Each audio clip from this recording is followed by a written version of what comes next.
Hello focus. ये tutorial आपको JNS3 पे एक बेसिक टोपोलॉजी क्रिएट करना सिखाएगा। JNS3 डाउनलोड करने के लिए www.jns3.net/download पे जाएं। वहां पे इसका all in one package download करें।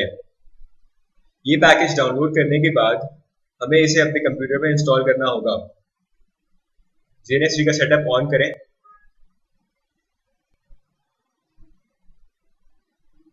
When you see the installation process, you will see that it installs a number of softwares in your computer. First of all is the WinPCAP. Windows Packet Capture एक ऐसा software है जो वायरशॉर्क को Windows environment में packets capture करने में help करता है।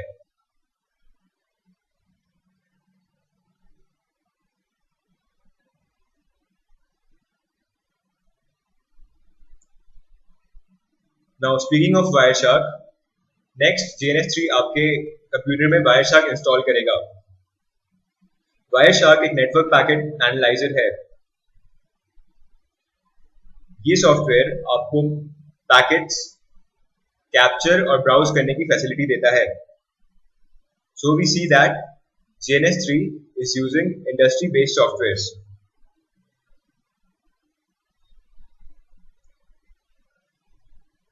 After Wireshark, JNS आपके कंप्यूटर में PuTTY और क्विक एम्यूलेटर जैसे सॉफ्टवेयर्स इंस्टॉल करेगा। These industry-based softwares give us a lifelike experience. This is the main advantage of JNS3.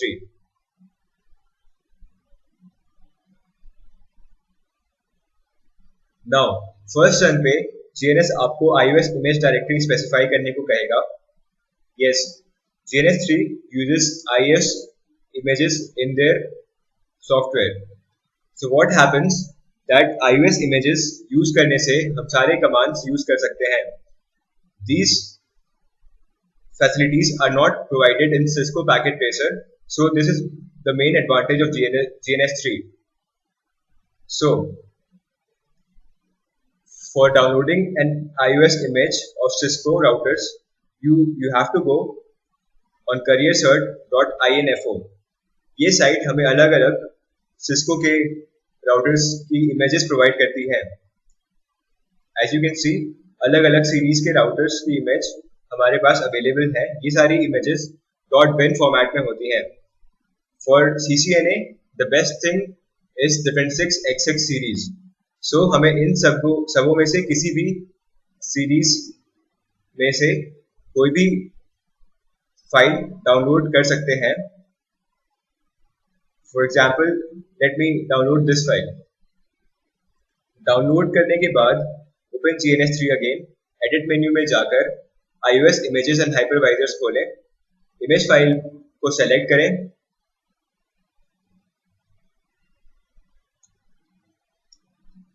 ये हमें अनकम्प्रेस करने को पूछेगा। यस क्लिक करें, फिर इसे सेव करके क्लोज करें।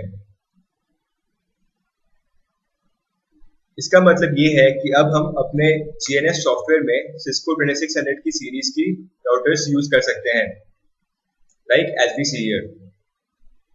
Now, let us get familiar with some of the buttons and windows of JNS3.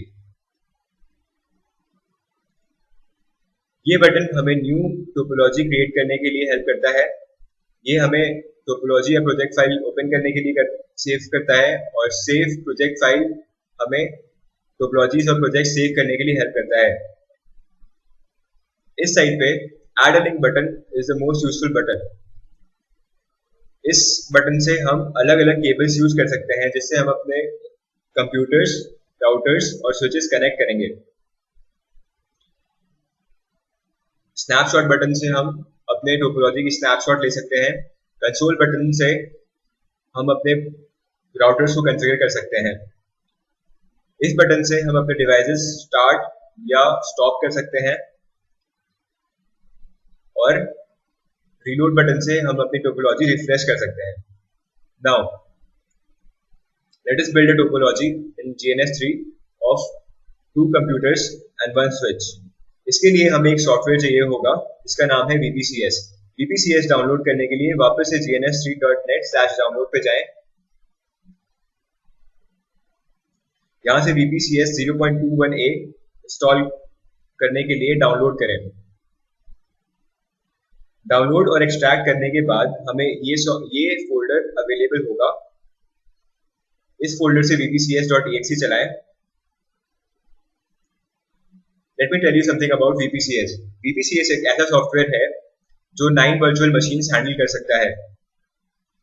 ये हमें पिंग और ट्रेस रूट जैसे कमांड्स अवेलेबल कराता है, जो कि हम इसे GNS3 के साथ कनेक्ट करके यूज कर सकते हैं। As we see, it is looking for a DHCP server. DHCP server अभी सेट नहीं है, इसीलिए कोई भी DHCP server डिटेक्ट नहीं हो रहा।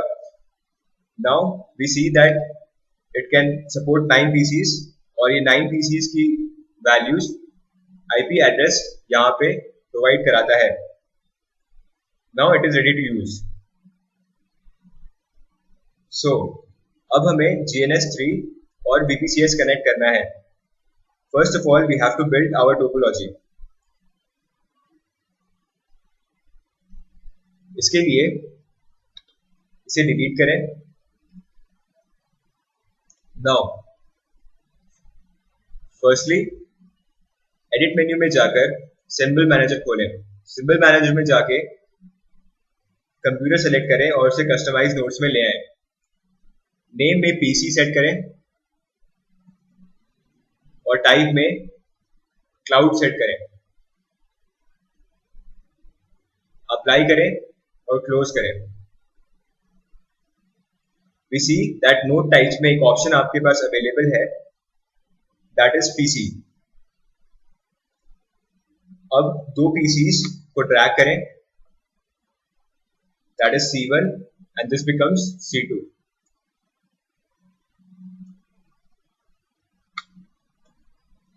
अब एक स्विच को वर्क स्पेस में ड्रैग करें। अब हमें इनके पोर्ट नंबर सेट करने होंगे।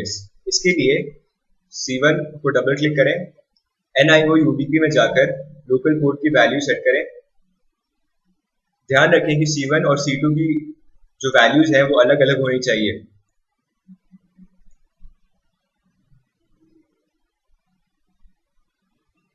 पोर्ट नंबर एक 16 बिट इंटीजर होता है जिसकी वैल्यू 1 से 655355 तक होती है। So we have to set it uniquely because local port, remote IP address and local IP address की किसी TCP ट्रांसमिशन में एक ट्रांसमिशन को यूनिकली आइडेंटिफाई कराते हैं। इन दोनों को ऐड करें और ओके करें। Now we have to connect it using the fast Ethernet cable. इस तरह से फास्ट इथरनेट केबल सेलेक्ट करें और अपने स्विच से C1 को कनेक्ट करें और सेट की वैल्यूज को सेलेक्ट करें।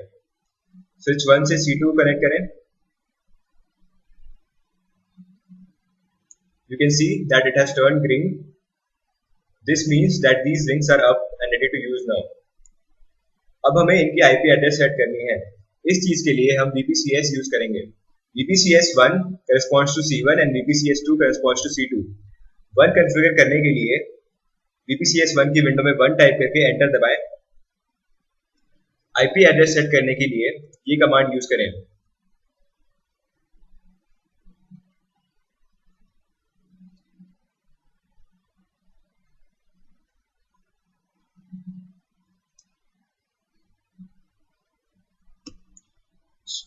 So the first IP address we give it to the VPCS is the PC1 IP address, and the second IP address is the default gateway IP address.